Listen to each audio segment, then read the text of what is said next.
Belgium, a beautiful country known for its picturesque landscapes, rich chocolates, and fascinating history. But where did it all begin? Let's turn back the pages to the time of the Burgundian Rule. In the heart of Europe, nestled between France and the Netherlands, lies a region known as the Low Countries. This area, which includes the modern-day nation of Belgium, was once under the rule of a powerful dynasty, the Burgundians. A period marked by political prestige and economic prosperity, the Burgundian Rule was a significant chapter in the history of this region. The Burgundians, originally a Germanic tribe, had transformed into a significant power player in Europe by the late Middle Ages.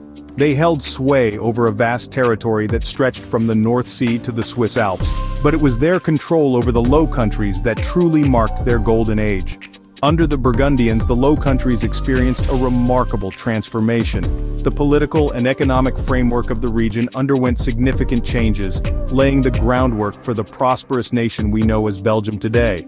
The Burgundians established a centralized government bringing together a collection of diverse territories, each with its own unique culture and traditions. This unification played a crucial role in fostering a sense of shared identity among the people of the Low Countries. Economic prosperity flourished under the Burgundians, with the region becoming a hub of trade and commerce. The cities grew in wealth and importance, and the arts and sciences thrived. This period saw the rise of the Flemish Primitives, a group of painters who would go on to revolutionize the world of art. One of the defining features of the Burgundian Rule was the creation of representative bodies like the Provincial Estates and the Great Council of Malines.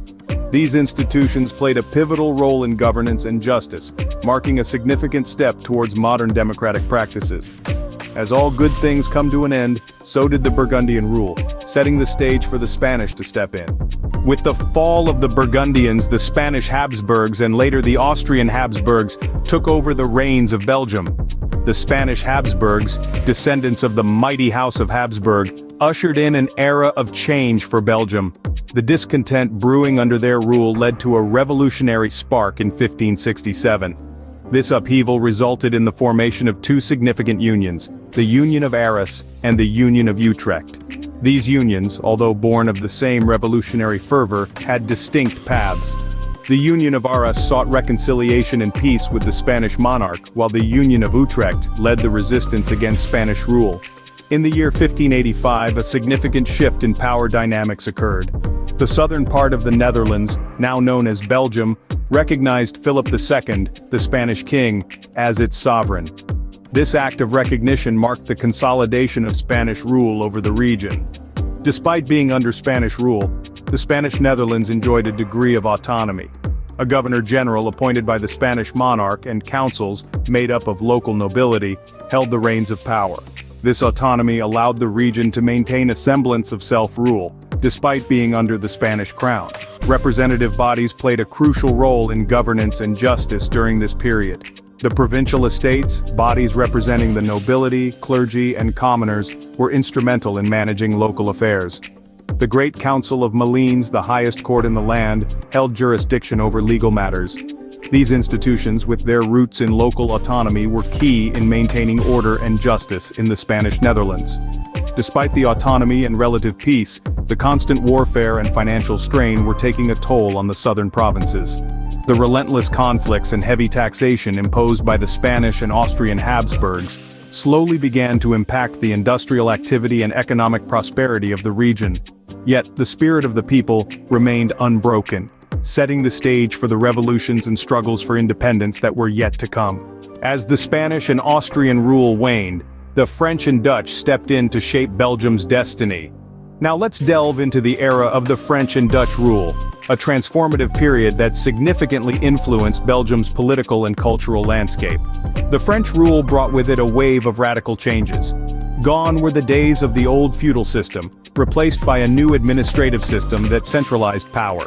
This was a drastic shift from the local autonomy that Belgians were accustomed to under the Spanish rule. The French also initiated a series of reforms in education, law, and administration. However, these reforms were not always welcomed with open arms, as they often clashed with the traditional Flemish culture. Next came the Dutch rule, which was a stark contrast to the French. The Dutch King William I sought to integrate the southern provinces into a united kingdom of the Netherlands.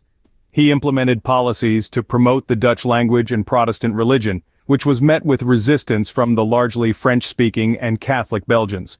This cultural clash led to growing dissatisfaction and resentment among the Belgian people. Despite the unrest, the Dutch rule also had its merits. It facilitated the growth of industry and commerce, contributing to the economic prosperity of Belgium. However, this period of Dutch rule was short-lived, as the growing discontent among the Belgians eventually led to the Belgian Revolution in 1830. This brings us to the end of the Dutch rule, a crucial turning point in the history of Belgium. In 1830, the Belgians decided they had enough of being under someone else's rule. It was time for a revolution. The year was marked by a wave of revolts that swept across the country, signaling the end of Belgium's union with the Netherlands. This was a defining moment in the nation's history, a bold step towards independence. The revolution was not merely an act of defiance, it was an assertion of the Belgian identity. It was a call for self-rule, for the right to shape their own destiny. And so, the Belgians took up arms, their determination fueled by a burning desire for freedom. This period of upheaval and change was not without its challenges. There were struggles and setbacks, but the spirit of the revolution never waned. The Belgians were steadfast in their pursuit of independence, their resolve unbroken by the trials they faced. The 1830 revolution marked the birth of the modern Belgium. From the ashes of the old came a new nation, one that was proudly independent and fiercely determined. This was a turning point, a new chapter in the annals of Belgian history. In the years that followed, Belgium emerged as a strong and prosperous nation. It has carved out a unique identity, a testament to its rich history and the indomitable spirit of its people. Today, Belgium stands tall among the nations of the world, its past a testament to its resilience and its future full of promise. And that, my friends, is a brief journey through the fascinating history of Belgium, from the Burgundian Rule to the modern, independent nation we know today.